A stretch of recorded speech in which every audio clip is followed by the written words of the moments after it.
You are watching Grace Television.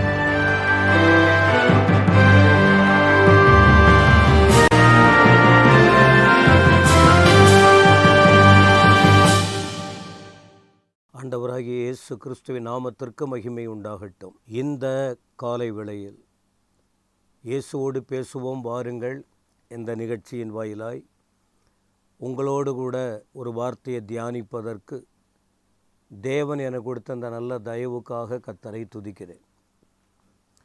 இப்படி பல தேவ தாசர்கள் மூலம் பரலோகத்தின் தேவனை குறித்து வேதாகமத்தில் பரிசுத்த வேதம், சத்திய வேதம், உள்ளதை உள்ளபடி அறிவிக்கிறதான உன்னதமான வார்த்தைகள், இதை நீங்கள் கேட்பதற்கு இந்த பாக்கியத்தை கர்த்தர் கொடுத்திருக்கிறார். இன்றைக்கும் ஒரு வசனத்தை உங்களுக்கு முன்பாக வைக்கிறேன். பிலிப்பியர் 2ஆம் அதிகாரம் வசனம் 13. ஏனெனில் தேவனே தம்முடைய தயவுள்ள சித்தத்தின்படி விருப்பத்தையும் செய்கையையும் உங்களில் உண்டாக்குகிறவராய் இருக்கிறார். ஒரு வார்த்தை இந்த இடத்துல பவுல் குறிப்பிடுகிறார். என்ன? தேவன் யார் என்றும், தேவன் என்ன செய்கிறார் என்றும், யாருக்கு அந்த காரியத்தை செய்கிறார் என்றும் அப்போஸ்தலனாகிய பவுல் இந்த வசனத்திலிருந்து வெளிப்படுத்துகிறார். இந்த வசனம் துவங்கும் போதே பாருங்கள், ஏனெனில் அப்படின்னு சொல்கிறார். அப்போ ஏனெனில் அப்படின்னு வரும்போது இதற்கு முன்பாக நீங்கள் ஒவ்வொரு வார்த்தையும் படிக்கும்போது இதே அதிகாரத்தில் 2ஆம் அதிகாரத்தின் முதல் வசனத்தில் பார்க்கும்போது ஆதலால் சொல்லிட்டு ஒரு கருத்தை வெளியே கொண்டு வருகிறார். அதன் பிறகு 9ஆம் வசனத்தில் ஆதலால் என்ற திரும்ப ஒரு வார்த்தையை கொண்டு வருகிறார். அப்போ ஆதலால் அப்படின்னு முதல்ல சொல்லும்போது கிறிஸ்துவை மையப்படுத்தி அவருக்குள்ளே என்ன இருக்கிறது என்றும், இரண்டாவது 9ஆம் வசனத்தில் ஆதலால் அப்படின்னு சொல்லும்போது இயேசு கிறிஸ்து எப்படிப்பட்டவர், அவர் இந்த பூமியில் என்ன செய்தார், என்னென்ன காரியங்களை நிறைவேற்றினார், எப்படி வாழ்ந்து காட்டினார் என்று அவரை குறித்ததான ஒரு தெளிவான காரியத்தை சுட்டி காட்டின பின்பு, மூன்றாவது அந்த ஆதலால் என்று சொல்வதோடு கூட இப்படி கர்த்தராகிய இயேசு கிறிஸ்து இந்த உலகத்தில் வாழ்ந்து தன்னை தாழ்த்தி ஒப்பு கொடுத்த அந்த ஆண்டவருக்கு என்ன மகிமை கொடுத்தார், கிடைத்தது என்பதை சொல்லிட்டு 12ஆம் வசனத்தில் இன்னொரு வார்த்தை சொல்லுகிறார், ஆதலால். அப்போ அங்கே என்ன சொல்கிறாரு? ஆதலால் சொல்லிட்டு நீங்கள் யாருக்கு கீழ்ப்படியணும், உங்கள் மனநிலை எப்படி இருக்க வேண்டும், நீங்கள் என்ன செய்யணும் என்பதை 12ஆம் வசனத்தில் குறிப்பிட்டு இப்போது 13ஆம் வசனத்தில் ஏனெனில். இப்போ இவ்வளவு விஷயங்கள். அப்போ வேதத்தை அறிகிற மக்களாக இருந்தால் தேவ வார்த்தையை படித்து அதில் உள்ளதான கருத்துக்களை புரிந்து கொண்டு அதை தியானிக்கும்போது மெய்யாகவே சொல்லப்படுகிற வார்த்தைகள் எல்லாம் வாழ்க்கைக்கு பிரயோஜனமாய், விடுதலையை அனுபவிக்கக்கூடியதாய், மனமகிழ்ச்சியை பெறக்கூடிய ஒன்றாய் காணப்படும் என்பதில் சந்தேகமில்லை. இப்போ இந்த 13ஆம் வசனத்தில் ஏனெனில் தேவன் என்ன செய்கிறார்? தேவன் தம்முடைய தயவுள்ள சித்தத்தின்படி.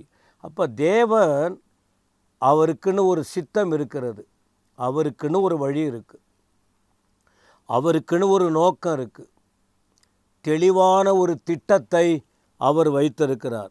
இப்போ தேவன் வெளிப்படுத்துகிற அந்த திட்டம், அந்த சித்தம், அந்த வழிநடத்துதல் எப்படிப்பட்டது? கடினம் உள்ளது அல்ல. பழைய ஏற்பாட்டில் படிக்கும்போது கூட அவர் ரொம்ப கடினமானவர் போல இருக்காது. யாரெல்லாம் ஜனங்கள் தவறு செய்கிறார்கள், ஆண்டுடைய பிரமாணத்தை மீறி கர்த்தர் வெறுக்கிற காரியத்தை செய்து அவருக்கு விரோதமாய் செயல்பட்ட போதுதான் அவருடைய கடின முகம், அவர் எந்த அளவுக்கு இருக்கிறார் என்பது வெளிப்படுத்தப்படும். ஆனால் அதே நேரத்தில் பொதுவாக தேவனுடைய காரியங்களை பார்க்கும்போது அவர் மிகவும் தயவுள்ளவர்.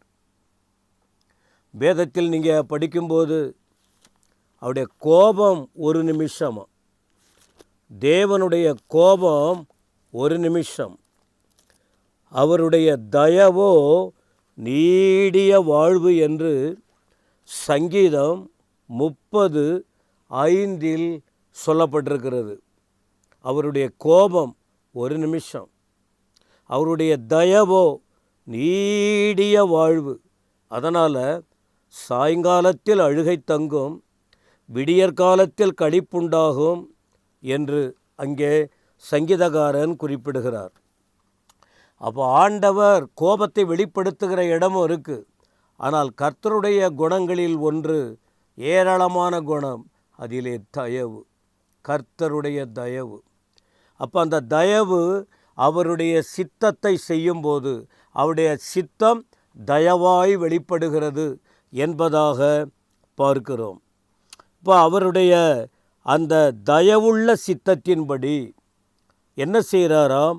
விருப்பத்தை உண்டாக்குகிறார்.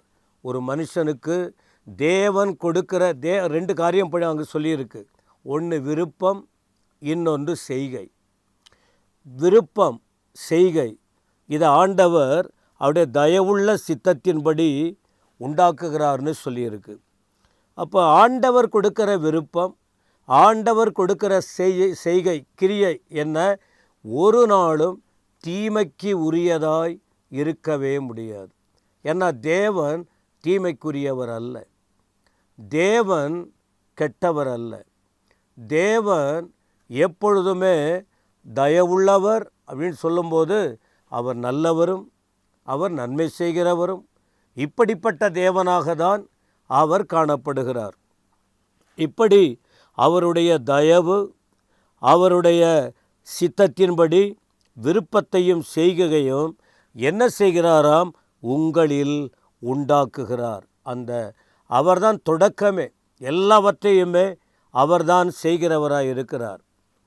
இதே முதல் அதிகாரத்தின் 5ஆம் வசனத்தில் ஒரு வார்த்தை உண்டு, உங்களில் நற்கிரியை தொடங்கினவர். நல்லதை உண்டாக்குறாரு பாருங்க.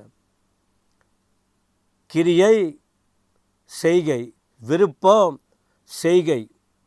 அப்போ இந்த இடத்துல அது ரெண்டையும் சேர்த்து என்ன சொல்கிற? நல்ல கிரியை. அது உங்களில் நற்கிரியை தொடங்கினவர், தொடக்கம் உள்ளவர், தொடங்கி வைக்கிறவர், உருவாக்குகிறவர்.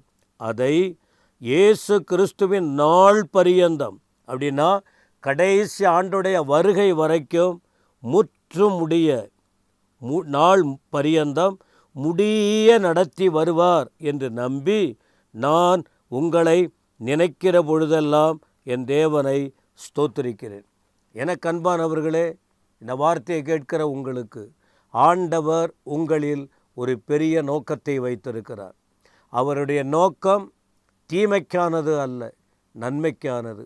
உங்களை கொண்டு அவர் செய்யணும்னு விரும்புகிறார். அவர் செய்ய வேண்டிய காரியத்தை அவர் செய்கிறார். உங்களை கொண்டு செய்யணுங்கிற காரியத்தை அவர் செய்து முடிப்பார். அவர் தான் எல்லாமே. ஏன்னா அவரின்றி உங்களால், நம்மால் ஒன்றுமே செய்ய முடியாது என்று யோவான் 15:5 படிக்கிறோம். எனவே இந்த மாதத்தில், இந்த நாட்களில் உங்களை நீங்கள் ஒருவேளை எப்படியோ இருக்கலாம், எங்களால் ஒன்றுமே பண்ண முடியாதுன்னு யோசிக்கலாம். ஆனால் உங்களை கொண்டு ஆண்டவர் ஏதோ செய்யணுன்னு விரும்புகிறார். அது அவருடைய சித்தம் என்ன, அவருடைய தயவு என்ன, என்னை கொண்டு என்ன செஞ்சுக்கிட்டு இருக்காரு, இனி என்ன செய்ய போகிறார். ஆண்டவரே நீங்கள் சொல்கிறபடி நான் கேட்கிறேன், என்னை நீங்களே நடத்துங்கப்பா என்று சொல்லி உங்கள் வாழ்க்கையை ஒப்பு கொடுப்பீர்களானால் அவர் செய்கிற காரியம் மேன்மையாக இருக்கும், உங்களுக்கு சந்தோஷத்தை உண்டாக்கும். அவருக்காக ஏதாயிலும் செய்ய அவர் நடத்துகிறபடி ஒப்பு கொடுத்து செயல்பட கர்த்தர் உங்களுக்கு கிரியை செய்வாராக. ஆமேன், ஆமேன்.